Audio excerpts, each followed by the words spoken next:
Hello दोस्तों, स्वागत है आपका हमारे यूट्यूब चैनल में। मेरे प्यारे साथियों, हम लेकर आए हैं आपके लिए कक्षा 10 का चित्र की मैथ बुक का सलूशन, जिसमें हमने एक्सरसाइज 1.1 कंप्लीट कर ली थी और आज एक्सरसाइज 1.2 आपके लिए लेकर आए हैं, जिसमें हमें अपरिमेय संख्याएं सिद्ध करना होगा।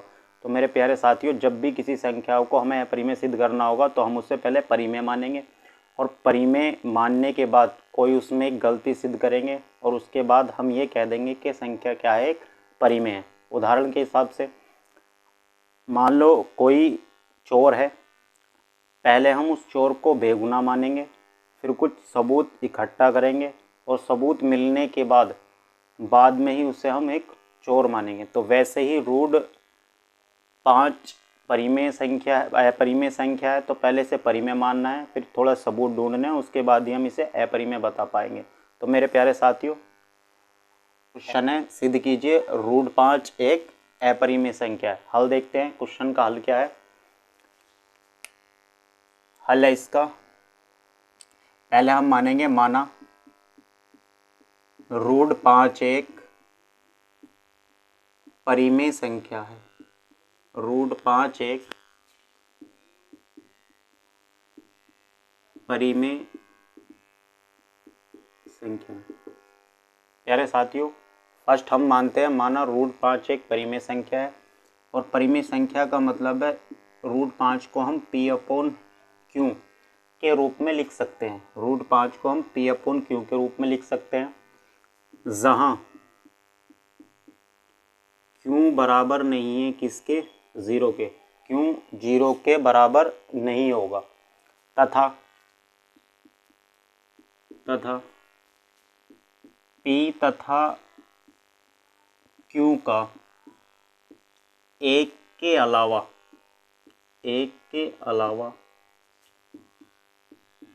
कोई अभाज्य गुणनखंड नहीं होगा। तो प्यारे साथियों, रूट 5 बराबर हम रूट 5 को हमने एक परिमेय संख्या माना है, तो रूट 5 को हम लिख सकते हैं P/Q, जहाँ Q बराबर होगा कितने के, 0 के, तथा P तथा Q का एक के अलावा कोई अभाज्य गुणनखंड नहीं होगा। कहने का मतलब यह है P और Q सिर्फ एक से विभाजित होंगे, एक के अलावा किसी और संख्या से विभाजित नहीं होंगे।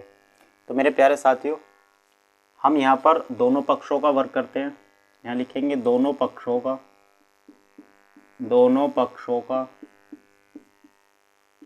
वर्ग करने पर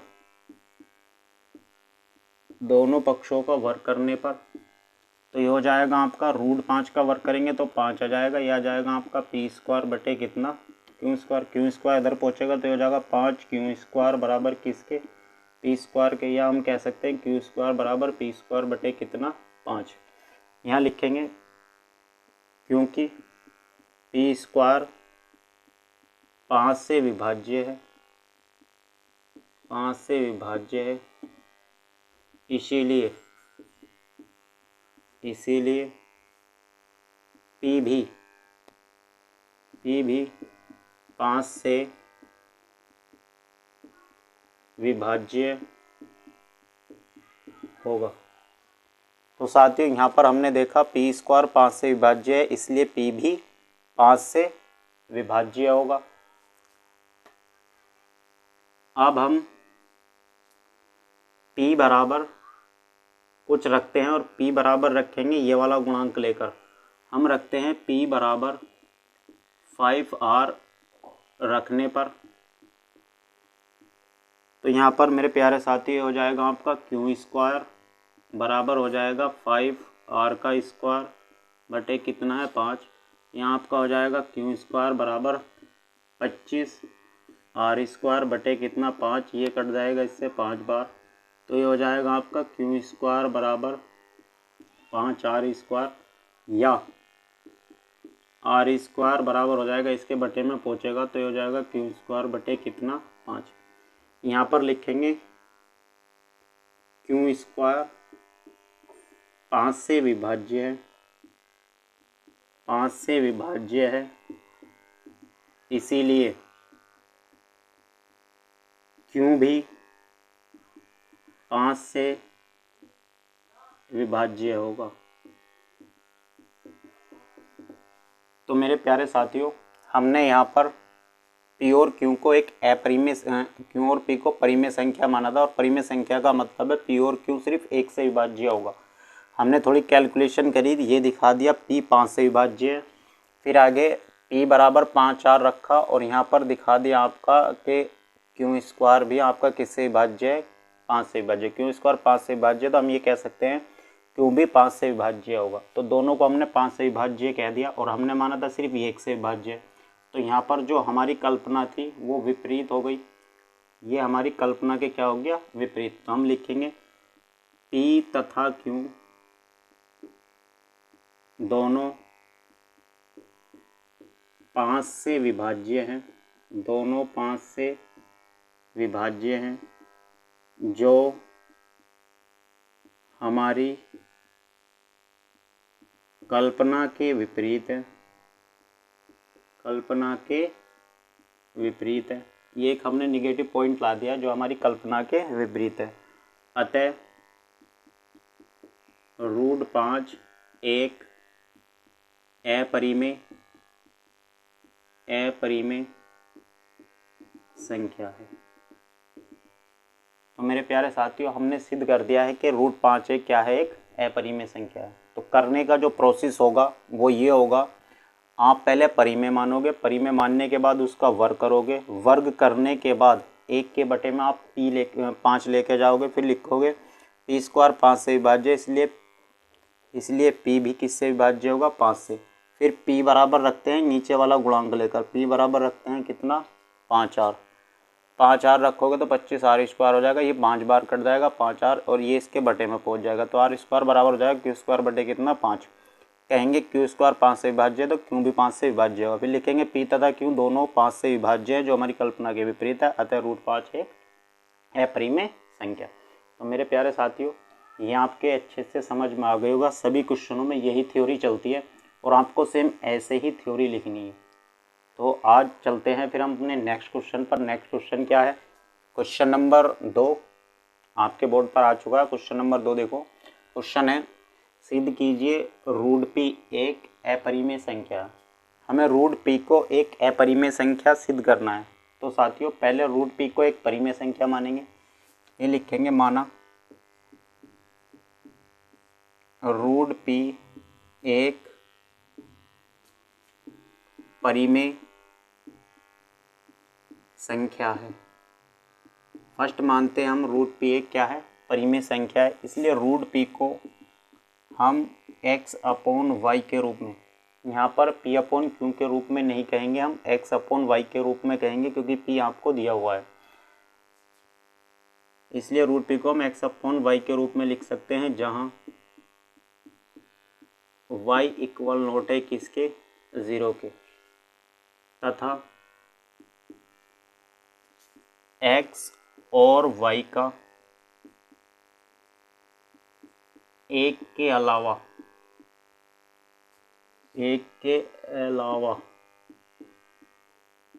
कोई अभाज्य गुणनखंड नहीं है। हम ये कह सकते हैं कि x और y का जो होगा सिर्फ एक के अलावा कोई अभाज्य गुणनखंड नहीं होगा। यहाँ x और y दोनों ही सह अभाज्य युग्म होते हैं, जो सिर्फ एक के अलावा किसी और से विभाजित नहीं होते। अब यहाँ पर लिखेंगे दोनों पक्षों का वर्ग करने पर, दोनों पक्षों का वर्ग करने पर, दोनों पक्षों का वर्ग करने पर, तो वर्ग करके इधर p बचेगा आपका, यहाँ बचेगा आपका x² बटे y², y की यहाँ गुणा होगी तो हो जाएगा py² बटे के बराबर कितना, x², या y² बराबर आ जाएगा आपका x² बटे कितना, p। तो मेरे प्यारे साथियों, यहाँ पर लिखेंगे x² p से विभाज्य है, इसलिए x भी p से विभाज्य होगा। लिखेंगे क्योंकि x² p से विभाज्य है, अतः p भी अतः x भी p से विभाज्य होगा। तो मेरे प्यारे साथियों, अब हम x बराबर इस गुणांक को लेकर वैल्यू हम पुट करते हैं। हम रखेंगे x बराबर पी आर रखने पर, तो साथियों x बराबर हम पी आर रखेंगे तो ये हो जाएगा आपका वाई स्क्वायर, यहाँ हम पी आर रख देंगे और इसका स्क्वायर बटे कितना है p, तो ये हो जाएगा वाई स्क्वायर बराबर पी स्क्वायर आर स्क्वायर बटे कितना p, p से कट जाएगा और p इसके बटे में आ जाएगा, तो आर स्क्वायर बराबर आ जाएगा आपका वाई स्क्वायर और इसके बटे में आ जाएगा p।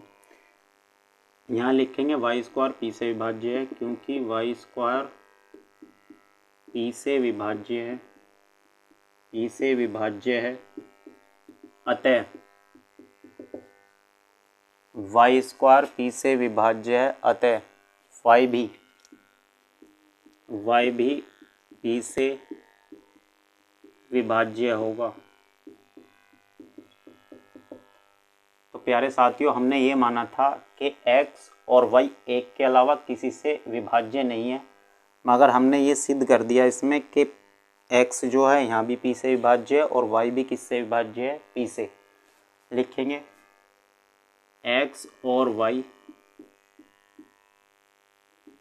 दोनों p से विभाज्य हैं, p से विभाज्य हैं,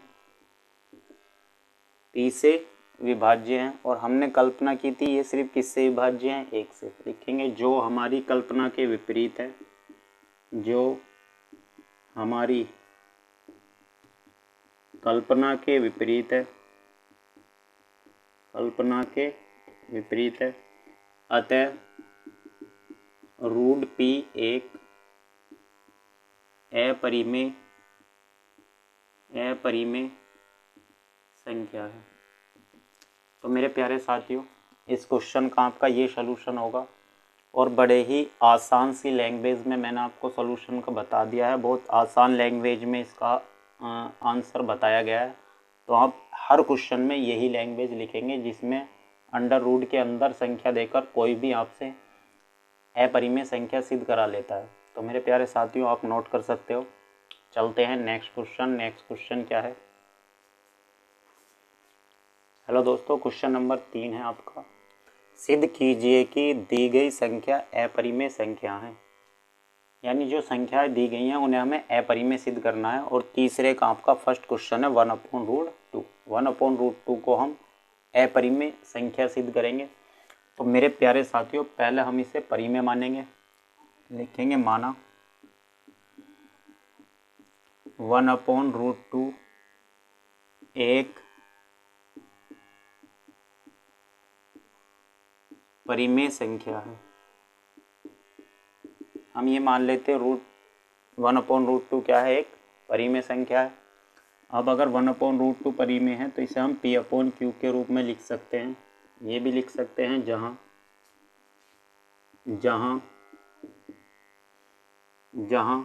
q इक्वल नॉट होगा किसके, 0 के। तो मेरे प्यारे साथियों, ऐसे क्वेश्चनों में वर्क करने की ज़रूरत नहीं रहती। एक तरफ हमें रूट संख्या को बनाना होता है। यहाँ पर इसकी गुणा होगी तो ये हो जाएगा q, यहाँ पर ये गुणा होगी तो अंडर√2 हो जाएगा और कितना हो जाएगा p। ये p इसके बटे में आ जाएगा तो √2 बराबर हो जाएगा q के बटे में आ जाएगा आपके कितना, p। यहाँ लिखना है लैंग्वेज आपको, ये लिखेंगे p तथा q पूर्णांक है। ये जो है पूर्ण संख्याएं, अपने आप में पूर्ण संख्याएं जो सिर्फ एक से विभाज्य होती हैं। तो हम लिखेंगे p तथा q पूर्णांक है, इसीलिए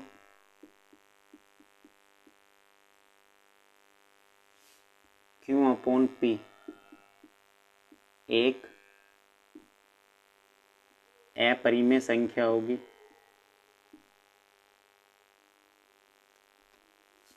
q/p एक परिमेय संख्या होगी। या हम ये कह सकते हैं P अपॉन Q एक परिमेय संख्या है तो Q अपॉन P भी एक परिमेय संख्या होगी जो √2 के बराबर है। P तथा Q पूर्णांक है, या आप ये कह सकते हो P तथा Q एक परिमेय संख्या है, इसलिए Q अपॉन P भी एक परिमेय संख्या होगी जो √2 के बराबर है। अब परिमेय संख्या इसके बराबर, तो हम ये कहेंगे परिमेय संख्या भी परिमेय संख्या के बराबर होती है, तो जो √2 के बराबर है, इसीलिए √2 भी एक परिमेय संख्या होगी। √2 भी एक परिमेय संख्या होगी। तो मेरे प्यारे साथियों, परिमेय के बराबर होती है तो √2 भी एक परिमेय संख्या होगी। अब लिख देंगे परंतु, हम पीछे सिद्ध कर सकते हैं, हम पीछे सिद्ध कर चुके हैं √2, ये लिखेंगे परंतु √2 एक अपरिमेय संख्या है, अपरिमेय संख्या है। तो साथियों, यहाँ पर हमने एक नेगेटिव पॉइंट निकाल दिया है, यहाँ पर हमने एक नेगेटिव पॉइंट निकाल दिया। लिख देंगे जो हमारी कल्पना के विपरीत है, जो हमारी कल्पना के विपरीत है, अतः 1/√2 एक अपरिमेय संख्या है। तो साथियों, इस क्वेश्चन का आपका सलूशन ये होगा, हर क्वेश्चन में आपको रूट वाली संख्याओं को एक और लाना होगा और उसके बराबर में P और Q के मान लाने होंगे और लिखेंगे P तथा Q पूर्णांक है या P तथा Q परिमेय है, इसीलिए Q अपॉन P भी एक परिमेय संख्या होगा। परिमेय संख्या में कुछ जोड़ दो घटा दो तो वह परिमेय ही रहता है। Q अपॉन P एक परिमेय संख्या होगी जो √2 के बराबर है, इसलिए √2 भी एक परिमेय संख्या होगी। परंतु √2 एक अपरिमेय संख्या है जो हमारी कल्पना के विपरीत है, अतः 1/√2 एक अपरिमेय संख्या। तो मेरे प्यारे साथियों, क्वेश्चन नंबर 3 में हर क्वेश्चन की लैंग्वेज यही रहेगी। तो चलते हैं इसके बाद नेक्स्ट क्वेश्चन पर। नेक्स्ट क्वेश्चन क्या है? क्वेश्चन नंबर 3 का क्वेश्चन नंबर 2। तो प्यारे साथियों, बहुत अच्छे से आपको समझ में आ गया होगा। चलते हैं क्वेश्चन नंबर 2 पर। तो साथियों, तीसरे का क्वेश्चन नंबर 2 है 7√5। तो पहले मानेंगे हम, माना 7√5 एक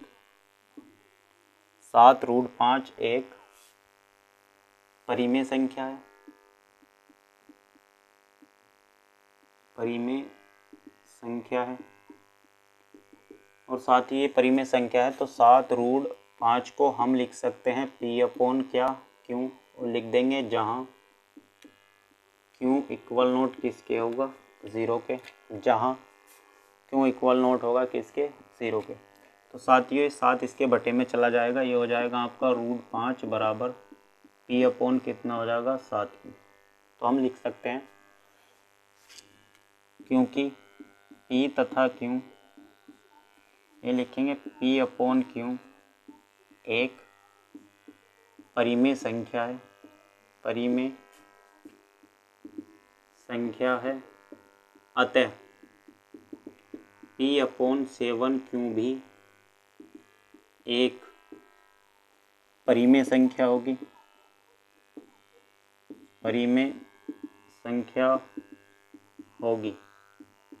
तो साथियों, जब P अपॉन Q एक परिमेय संख्या है तो परिमेय संख्या में किसी का गुणा कर दो, जोड़ दो या घटा दो, वो परिमेय ही रहेगी।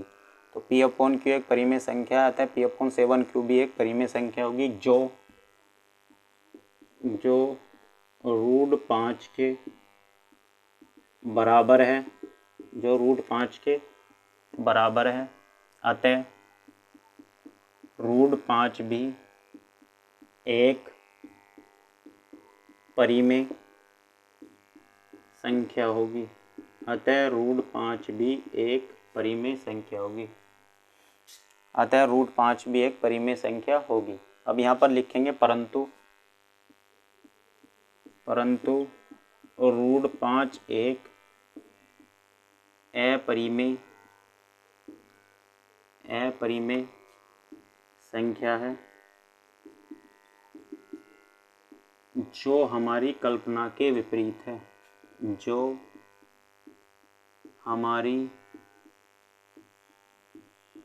कल्पना के विपरीत है, अतः 7√5 एक अपरिमेय संख्या है।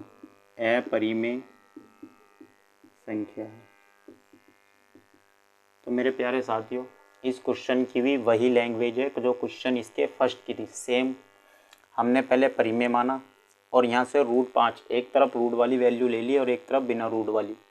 अब जब P/Q परिमेय था तो P/7Q भी एक परिमेय संख्या होगी जो √5 के बराबर है। अब ये √5 के बराबर है तो ये परिमेय है, तो ये भी परिमेय होगी। तो हम कह सकते हैं √5 के बराबर है तो √5 भी एक परिमेय संख्या होगी। परंतु √5 एक अपरिमेय संख्या, ये परिमेय नहीं है, क्या है? अपरिमेय संख्या है जो हमारी कल्पना के विपरीत है। अतः 7√5 एक अपरिमेय संख्या है। तो साथियों, ये क्वेश्चन भी आपके समझ में आ गया होगा। चलते हैं नेक्स्ट क्वेश्चन पर। नेक्स्ट क्वेश्चन क्या है साथियों? क्वेश्चन नंबर 3 का क्वेश्चन नंबर 3 है 6 + √2। 6 + √2 को हमें एक अपरिमेय संख्या सिद्ध करना है। तो मेरे प्यारे साथियों, ये मानेंगे, माना 6 + √2 एक परिमेय संख्या है,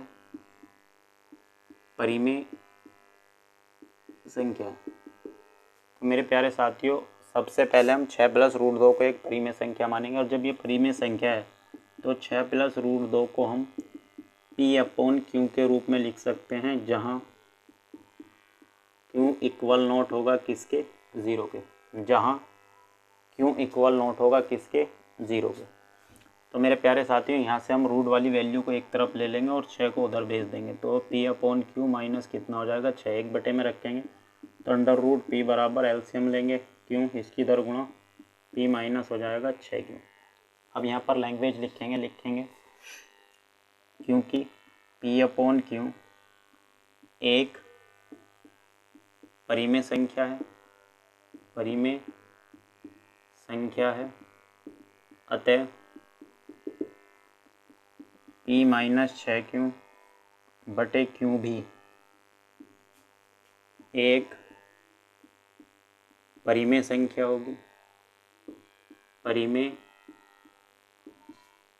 होगी,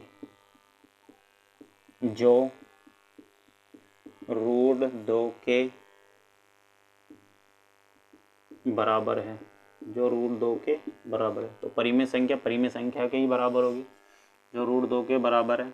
लिखेंगे अतः √2 भी एक परिमेय संख्या होगी। अतः √2 भी क्या होगी? एक परिमेय संख्या होगी। परंतु √2 एक अपरिमेय संख्या है,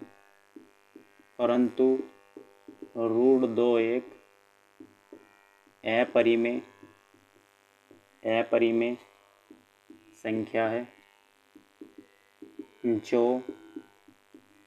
जो हमारी कल्पना